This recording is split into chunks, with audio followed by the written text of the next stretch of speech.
Hi, Phil Aston here from Now Spinning Magazine with another classic album review. And on this one, I've come down to my local coastline near the beach of Perthnuthno, and you can see St Michael's Mount in the background, I think. I might go out of focus there. But the album I'm looking at this video is Paper Money by Montrose. It's been a while, hasn't it, since I did the first Montrose album review, and even Sammy Hagar and Ted Templeman saw that video. So that was a bit of a surprise. But as you know, that album means a hell of a lot to me. It is the album I would run into the house and get if something terrible was about to happen. So Paper Money. I'm going to take you back to 1974. I was 15 by the end of that year. And it was by the end of that year that I'd found out in Sounds, because I think there'd been a letter in the Sounds music paper saying, asking about, saying how much they liked Sammy Hagar and the first Montrose album. Was there any news about them doing another one? And it was in the letters section of Sounds that they said, yes, there's a new, they were recording the second album, it's going to come out soon, called Paper Money. I was so excited. And being so young, I mean, I didn't go into Birmingham or, the local shops where I lived in Solihull didn't have a vast range of stuff. So I had no idea what this album was going to look like. But I just put it on my Christmas list. That Christmas 1974, I asked for Paper Money by Montrose. Haven't heard anything from it, didn't even know what it looked like. So when I got it, and it's great, Christmases in those days, because you could tell by the shape how many albums you were going to get. And Christmas and birthdays was the best time you'd get albums because they were so expensive. Didn't have much pocket money. So I remember opening the wrapping paper to see the second Montrose album, Paper Money. And I have to say, I was underwhelmed by the cover design. And mine, as I'll bring up now, it looks like there's either some kind of watermark where someone's put a cup of coffee on it, or it was ringware, but I didn't know those terms or anything. I thought that hopefully that was part of some kind of mystic design. But actually, the fact that the album got picked for many album cover books for its simplicity, it actually was a mark on the cover, because it was just plain grey with the words Montrose and Paper Money in red. And on the back were the credits. There was no inner sleeve, no lyrics, nothing. And so I have to say that was mysterious. There was a new guy who was mentioned, Alan Fitzgerald, on keyboards. So obviously something had happened to the lineup of the band. But that was it.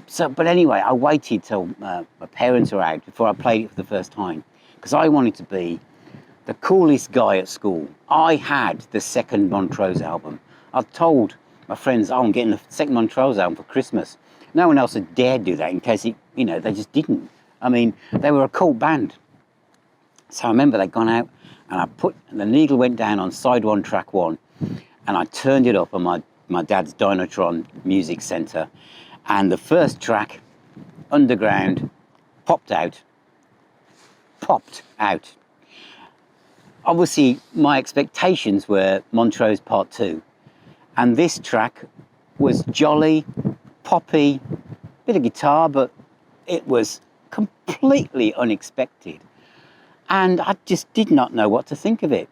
I mean, as the track goes along, you get more and more guitars coming, especially towards the end, and you can feel that Montrose feel. Now, I'm replaying to you what it was like being that young teenager. Now, classic, okay? But let's go back to 1974.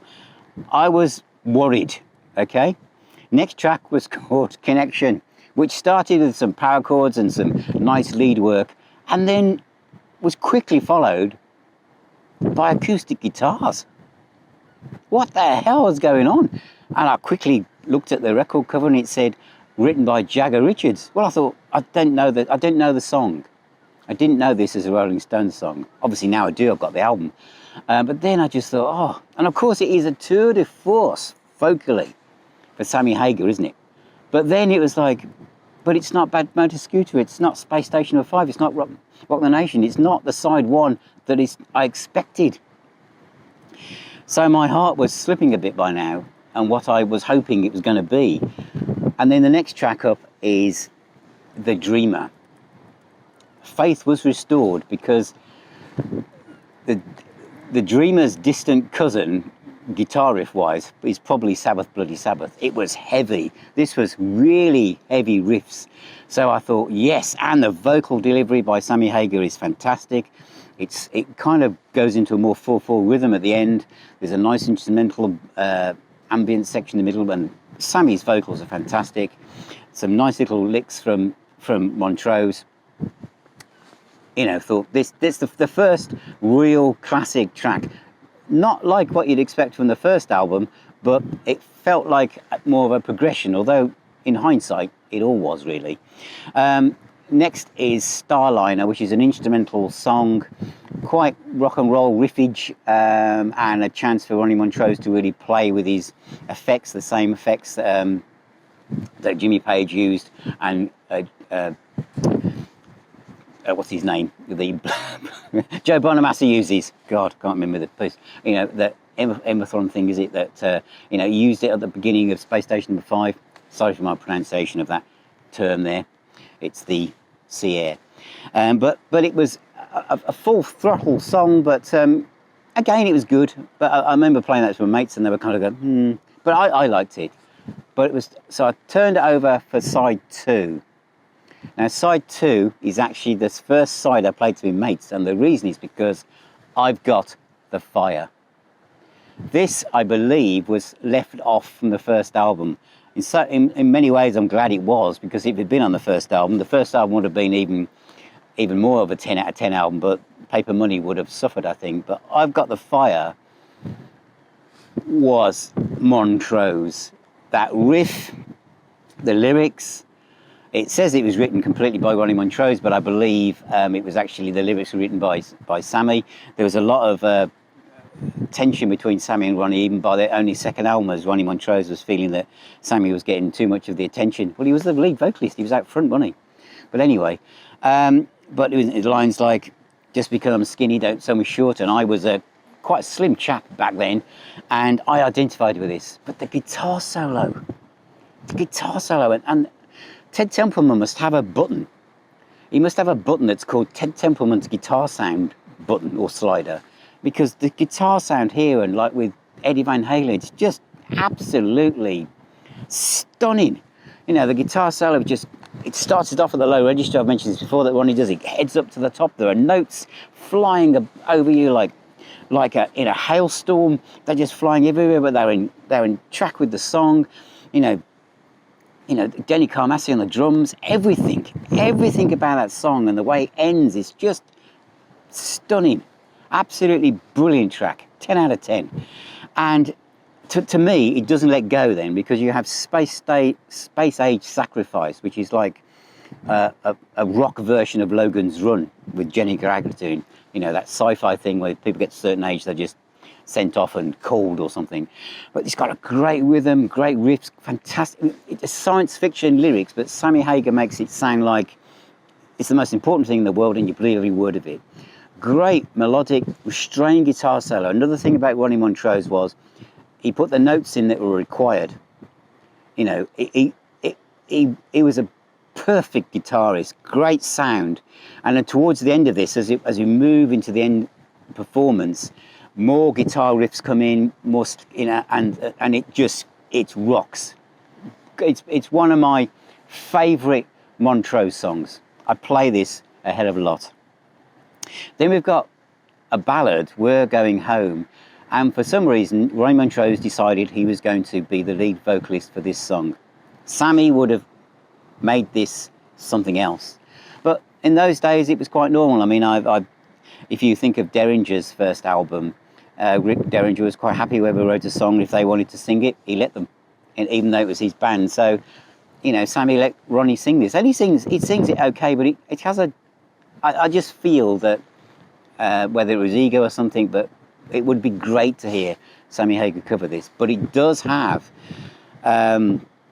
this all over the place guitar solo from Ronnie Montrose in it, where it just goes up and down the fretboard at a speed that is just jaw-dropping, absolutely jaw-dropping. It's absolutely stunning.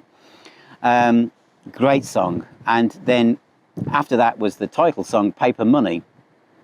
which comes with great rhythm on the bass and the drums, and you think there's going to be these massive power chords, and the chords come in and they're like really dainty half strum chords, and you go, oh. But then but just as the vocals come in, the big power chords come in, and it's an interesting song. It really is. It's got some great arrangements in it. There's some great riffs, interesting creative fade out and riffs and guitar solo. I just love it. But to me now, that's the whole album. Again, you're in and out. I'm going to show you the versions that I've got and the version that I recommend, because there is a two CD version and the Rock Candy version as well. But it fits in well with the first Montrose album. To me, it's classic and it sits with it. I can't now be that subjective about it. Actually, if I really think about it, I play just as much as the first album, and I think it's probably because of the variety. To be honest, that side one. Because when I played to my mates, I played side 2 first, because I was worried about not being. I'd bought something that my mates wouldn't like. Again, what I said in other videos about saying trying to fit in when you're young. Music is such a support, really. And but now, of course, I love everything about it, and I think Ted Templeman's vision. If only Ronnie had kept with Ted Templeman, I think for the next album, which I'll cover later, Warner Brothers Presents, he went off and tried to do it on his own, and he couldn't do it. Imagine Warner Brothers Presents with Ted Templeman producing. It would have been off the scale, I reckon. But anyway, that's my quick overview of Paper Money by Montrose, which is well worth it, and it's part of my Ronnie Montrose video series that this is part 2.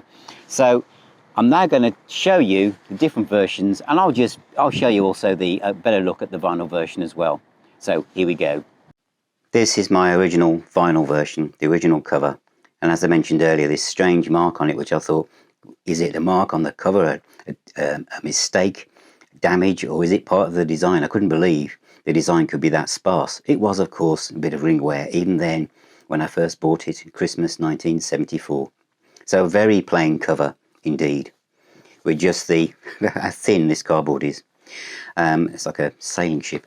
There's just the track titles, and then who's played on it. Produced by Ted Templeman, Ronnie Montrose, Sammy Hagar, Denny Carmassi, and Fitzgerald, replacing Bill Church, Mark Jordan on piano and connection, and Nick DiCaro on mellotron and We're Going Home. The vinyl itself was on the original Warner Brothers label, there with that lovely design with the palm trees, which I've always preferred to the Warner Brothers designs that came later.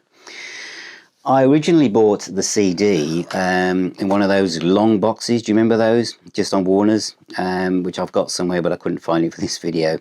So the two versions that I would recommend is this one, which is Rock Candy version, which I think is from 2015. And this comes with the remastering on this is superb, as it was with the first album. Comes with a booklet written by Malcolm Dome.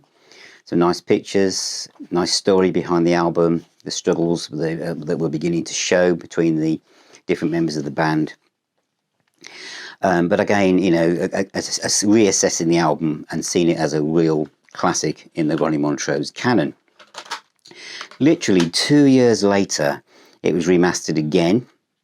It sounds fantastic, but this is a 2 CD version, which also comes with a radio broadcast, which was also excellent. This is on Rhino, and everything is being remastered on this as well. This comes with a little booklet. This is more text than pictures, but again, it's a different slant on the story. But just look at these tracks. From December 26, 1974, I've Got the Fire, Rock Candy, Bad Motor Scooter, Space Age Sacrifice, 7 minutes, 1.5, which is going to be held back to the next album after this, Warner Brothers Presents, Roll Over Beethoven, Trouble, and Space Station number 5, lasting for nearly 12 minutes. So, which one should you get? I love Rock Candy, so I'm going to push that one forward. But if you're an uber Ronnie Montrose fan, then you have to have the 2-disc version because of the live stuff. So that was Paper Money by Montrose, the second in my Montrose series, and the next one we'll be looking at the album Warner Brothers Presents, which was released in 1975. So seek out the vinyl version if you want, but I would recommend both the Rock Candy and the Rhino 2 CD versions. If I had to pick one, and I know quite a few people from watching my first Montrose album video went for the Rock Candy remaster, then this is still available and really, really good. So thank you for watching, thank you for subscribing, thank you for ringing that little bell so you don't miss out on any of my future videos, and thank you also for those of you who are now becoming patrons and helping me to support the channel and the Now Spinning project so I can do more of these videos and create more and more content. So thank you very much, stay safe and keep spinning those records.